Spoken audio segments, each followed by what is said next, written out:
আসসালামু আলাইকুম। অনেক ভাজা পোড়া খাওয়া হলো এক মাস, শরীরের উপর যে প্রচণ্ড অত্যাচার যা করার আমরা করে ফেললাম, চিন্তার কারণ নাই। এটাই হচ্ছে সিয়াম সাধনার গুণ। আমাদের তাও কোনো কিছু হয় নাই। তারপরে ঈদে তো বেশ শাহী খানা দানা আছেই, তো অনেক খাইছি।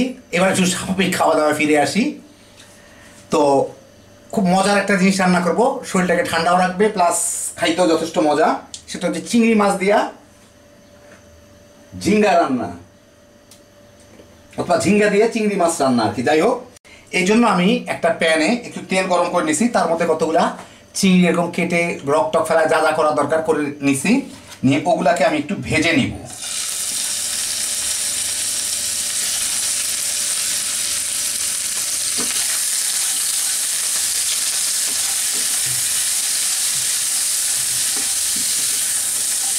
একই সাথে ভাজার সাথেই আমি দিয়ে দিই, আগে দিয়ে দিই, পরে দিলে হয়, আগে দিলে হয়, একই রকম, কোনো অসুবিধা হয় না। অল্প একটু হলুদের গুঁড়া আর অল্প একটু মরিচের গুঁড়া দিয়ে দিব, এতে রঙটা বেশ ভালো আসে আর কি।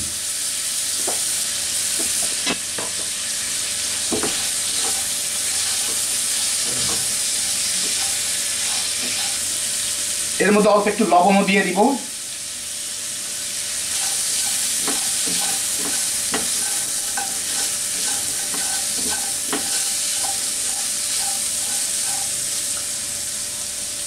এই 4-5 মিনিটের মতো হয়েছে বোধ হয়। চিংড়ি মাছটা চুলাটা কমাই দিই, চিংড়ি মাছগুলোকে ভেজে আমি এগুলোকে এখন উঠাই নিব। বেশি ভাজলে চিংড়ি মাছ কিন্তু ছোট হইতে থাকে।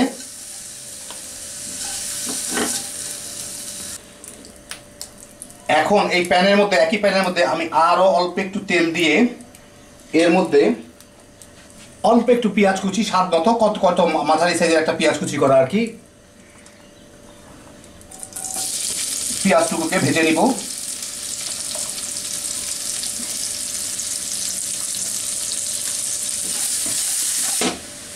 পেঁয়াজটা একটু লালচে হয়ে আসলেই এর মধ্যে আমি এখন এখানে 1 চা চামচ করে আছে সবকিছু, আদা বাটা, রসুন বাটা, জিরার গুঁড়া, ধনিয়ার গুঁড়া, হলুদের গুঁড়া, মরিচের গুঁড়া। এটা নির্ভর করবে আপনার আমি কতটুকু সবজি, কতটুকু মাছ রান্না করতে তার উপরে। তো এই মোটামুটিভাবে এই মশলাগুলোই লাগে, ওগুলা দিয়ে দিব। দিয়ে একটু নেড়ে নিই, মিশাই নিই। ভাজাভাজির কিছু নাই এখানে, মশলাটা এমনি ভাজা হয়ে যাবে। এখন এর মধ্যে আমি দিয়ে দিব, এইখানেই দিয়ে দিই, তাহলে আরো ভালো মতো মিশবে। স্বাদ মতো একটু লবণ দিয়ে দিব, মিশাই দেই। এখন এর মধ্যে আমি দিয়ে দিব এই যে আমি ঝিঙ্গা কেটে রাখছি এরকম করে, এরকম কয়েকটা ঝিঙ্গা, মানে একটা ঝিঙ্গা কি দুইটা ঝিঙ্গা আছে, দুইটা মতো আছে ঝিঙ্গার মতো, এটা দিয়ে দিব এর মধ্যে। দিয়ে একটু ভালো মতো মিশাই, এটাকে একটু ভাজবো। পানি টানি দেওয়ার দরকার নেই, কারণ ঝিঙ্গার থেকেই পানি বের হবে।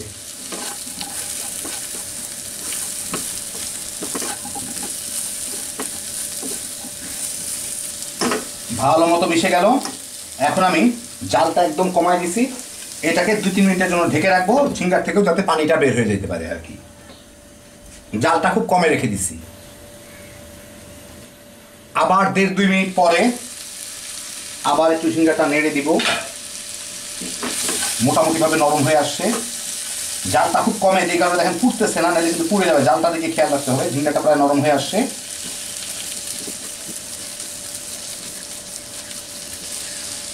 আমি মাখা মাখা করবো তরকারিটা, সেই জন্য আমি পানি দিচ্ছি না, নাহলে একটু পানি দিয়ে দিলে, আপনার যদি ঝোল চান তাহলে পানি দিয়ে দিতে পারেন, কিন্তু আমি এখন একদম মাখা মাখা টাইপের করবো। প্রায় ঝিঙ্গার রসে ঝিঙ্গাটাকে সিদ্ধ করে ফেলবো। আবার ঢেকে দিলাম মিনিট 1-1.5 জন্য আর কি।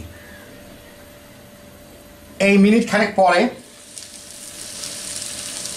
ঝিঙ্গাটা নরম হয়ে গেছে একদমই। এখন এর মধ্যে আমি এই চিংড়ি মাছগুলোকে দিয়ে দিব। যা পানি মানে ঝোল টোল আছে, এটা একটু পানিও ছাড়ছে, ওগুলি শুদ্ধা তেল তেল যা আছে। আর এইটাই ধুয়েই অল্প একটু পানি দিয়ে দিব, আধা কাপের মতো।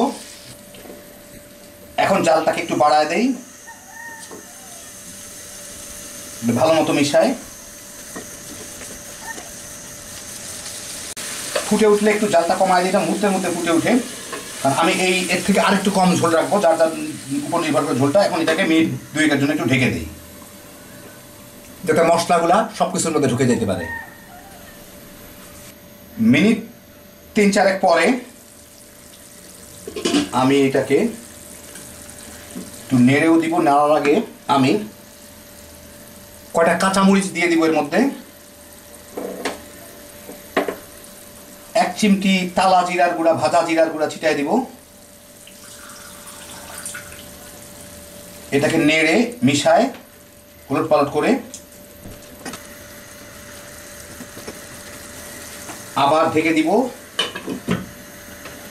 মিনিট খানেকের জন্য, যাতে জিরা আর কাঁচামরিচের ফ্লেভারটা চলে আসে। ব্যাস হয়ে যাবে আবার রান্না। মিনিট খানেক পরে জালটা বন্ধ করে দিই। হয়ে গেল আমার তরকারি। একটু পরে বেড়ে দেখাচ্ছি আপনাদেরকে। এই ঝোলটা আর একটু টেনে যাবে একটু পরে, বেশ একটু কম ঝোলের মধ্যে একটু মাখা মাখা টাইপের একটা তরকারি হবে। তো এই যে দেখেন হয়ে গেল আমার ঝিঙ্গা দিয়ে চিংড়ি মাছ রান্না।